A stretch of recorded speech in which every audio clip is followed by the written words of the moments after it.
Bourbons. I'm Arthur. And I'm Scott. And we challenge each other to pick 3 bourbons we think are must-tries or must-haves. The criteria for this challenge was as follows. No single barrels, no store picks, no allocated bottles, and no limited releases. We tried to find slightly less expected things. Pass on things like the old Granddad 114. It's good, but expected. Wild Turkey Rare Breed. So good, but...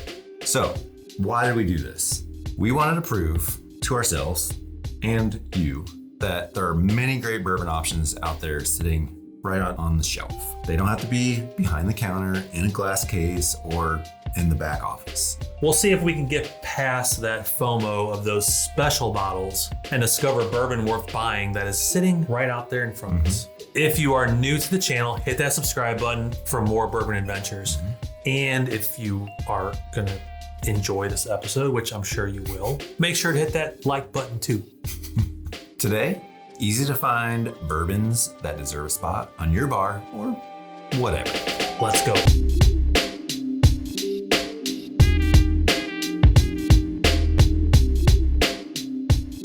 Shout out to our newest patron, Thomas Amon. Thanks for joining the Artfully Bourbon community. We appreciate your support. All right, I want to go first. My first pick is from Texas. This is the Still Austin Bourbon Whiskey.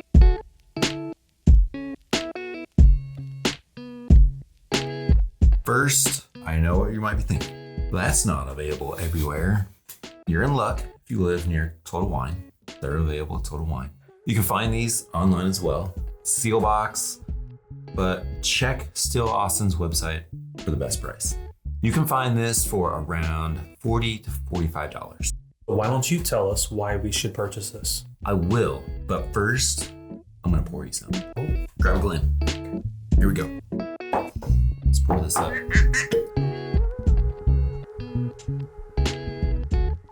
This is the Musician. It's a straight bourbon whiskey, and it's not sourced. Something that I look for when searching for bourbon. The mash bill, 70% white corn, 25% rye, and 5% malted barley. It's 98.4 proof. You get those tropical fruit flavors on the nose. Just love it. It's a mix of buttery coconut, baking spices, nuts, and a hint of oak. The Still Austin is a straight whiskey, meaning it has to be at least 2 years old, but it does not have a high age statement. The Texas heat, though, speeds up the aging process and gives this bourbon a beautiful summery profile. If you like this one, make sure to splurge on the cask strength or look for the new Bottle and Bond. Okay, what did you pick for your first bottle, Scott? This is the New Riff Kentucky Straight Bourbon Whiskey.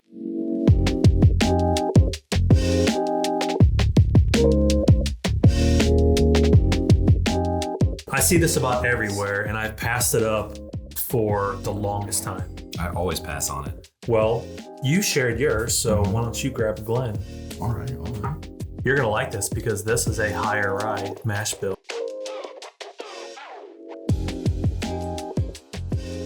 This mash bill is 65% corn, 30% rye, and 5% malted barley. Okay, and the proof? 100 proof. I like that. Get a little butterscotch on the nose. I think the aroma is pretty standard, but I think this really stands out on the palate. Try it. Going in. You see, you get like a big dose of vanilla, and followed by those baking spices. Yeah, I get some clove in there, some mint, berries, little oak. This is 100 proof. So is this Bottle and Bond? Yes, it is. It says it right there on the bottle. You know what it also is? The sour mash recipe. It's also non-chill filtered. That's good. You know what I'm thinking? This actually might be a good substitute for an EH2. They're both from Kentucky. I get some taste similarities. And it's only $50. It's nice. Yeah, and we'd actually recommend some of their other offerings if you see them around your local stores. They're doing some really good things at New Riff. Yeah, I know it's not for everyone, but I really, really, really like their single malt. Oh yeah, for sure. That single malt is, it's one of a kind. Oh, good. My next recommendation is a value pour. Keyword, value. Really trying to sell it, aren't you? Yes, you're gonna love it. While I like some of their more expensive products, maybe better, you should not pass up on the Dickel. This is George Dickel, an 8-year-old bourbon from Tennessee.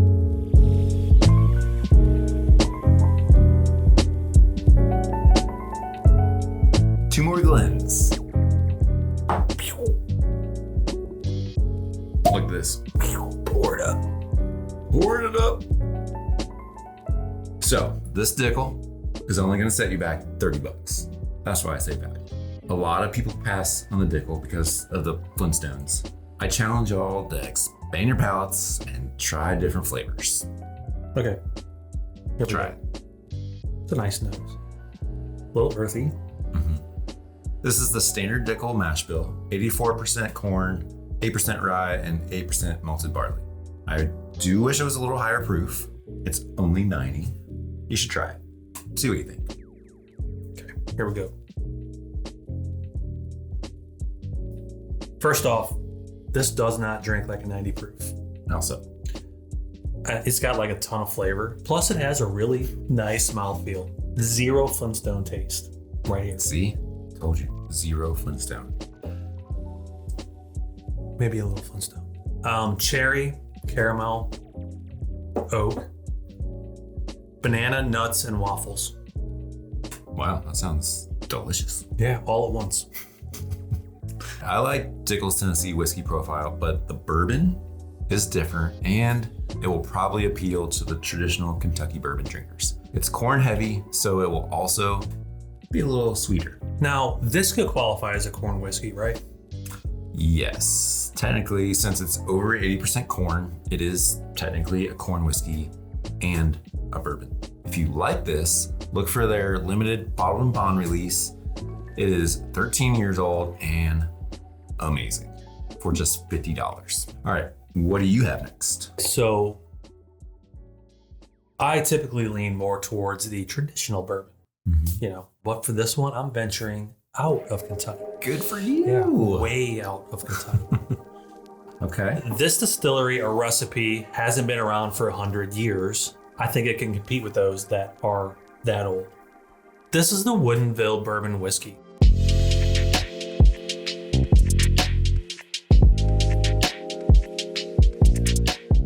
This was first released in 2015, but has since been Craft Whiskey Distillery of the Year. Not one, but 2 years in a row. Okay. I need a glass. I gotta try it. So this one comes all the way from the great state of Washington. This nose is amazing. And like the Dickel, this is also 90 proof. Yeah. But that's a ton of great flavor in it. It's aged at least 5 years in central Washington barrel houses. What's the mash bill on this? I had to look this one up because I just don't know off the top of my head. It is 72% corn, 22% rye, and 12% 22. 6. 6% malted barley. All right. Okay, like I said, I looked it up. Man, like this smells so creamy. Try it. In case you guys are wondering, this should be available across the nation. Yum, yum, yum. It's smooth. It's coating my mouth. Creamy, rich, vanilla, chocolate. You know, soft serve, whenever you have like the thing in the handle in the middle and it combines the vanilla and chocolate. What do you call that? It's called a twist. Oh, the twist. Yeah. That sounds right. Twist. So anyway, this is a twist with a little caramel on top. Woodinville has like a unique way of making this bourbon with that flavor. So their grains are locally sourced and they use a pot still. But do you know what I find most interesting about the barrels? What's that? I mean, they're oak, right? Yeah, they're oak, but there's more to it than that. Okay. They're from the great state of Missouri, independent state company. Ever heard of them? Yes. Secondly, they're seasoned 18 months. Okay. Get some snow on there. Then they're heavily toasted and then heavily charred. Wait, both? Toasted and charred heavily and heavenly. Scott, great pick. But how much was it? So you can usually find this one for like roughly $45 to $50. Okay. That's still a good deal and great flavor. And if you like this, keep an eye out for their barrel picks. We have yet to try one, but from what we hear, they're phenomenal. Mm-hmm. Are they only available at the distillery? Not 100% sure on that, but you can purchase them from their website. Mm-hmm. Might be more localized. If you guys know, leave a comment. All right, you ready? My last bottle. The Ben Holiday Bottled and Bond Missouri Straight Bourbon Whiskey.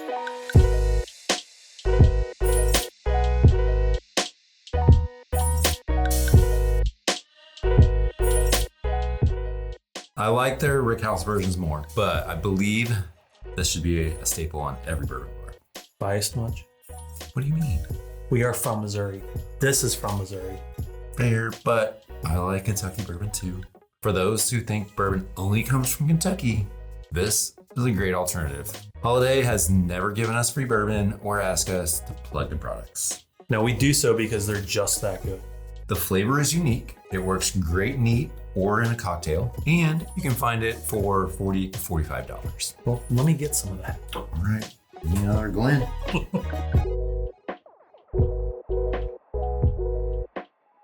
All right, when this first came out, it was pushing $60, but we see it for a lot less now. You know, while most bourbons are going up in price, it's nice to see a bottle come down in price. Yeah, I think at $40 to $45, it's very competitive with the larger brands from Kentucky. What do you think? It's really good for a 6-year-old bourbon. I get the note, like the nose is pretty earthy and has like a fair amount of cinnamon. That cinnamon note is kind of that one that sticks. Yeah. And then the taste is a little fruity, a little oaky, generally just, fruity, oaky baking spices. Yeah. It has some similarities to like a Kentucky bourbon profile. Pick this one up if you haven't yet. The final bottle that I chose is from Kentucky. One of my all-time favorites, and I actually think it's overlooked. You probably know this brand. It distinctively stands out on the shelves. They actually brand themselves as the first premium bourbon. This is Maker's Mark.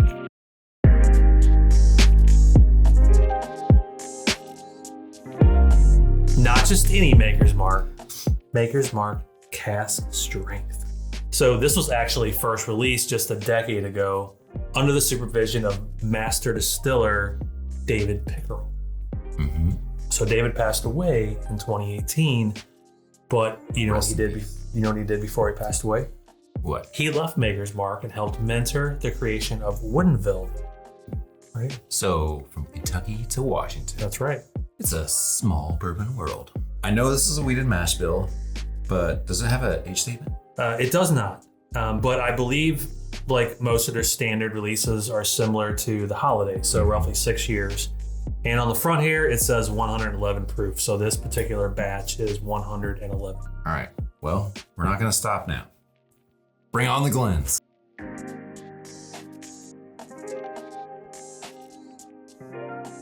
Here's a fun fact for you. I like fun facts. The Maker's Mark founding family, the Samuels, are Scottish. So, as you know, in Scotland, they spell whiskey without the E. And all this time, I just thought they couldn't spell. So, have you ever wondered about this logo right there? Yes, I have.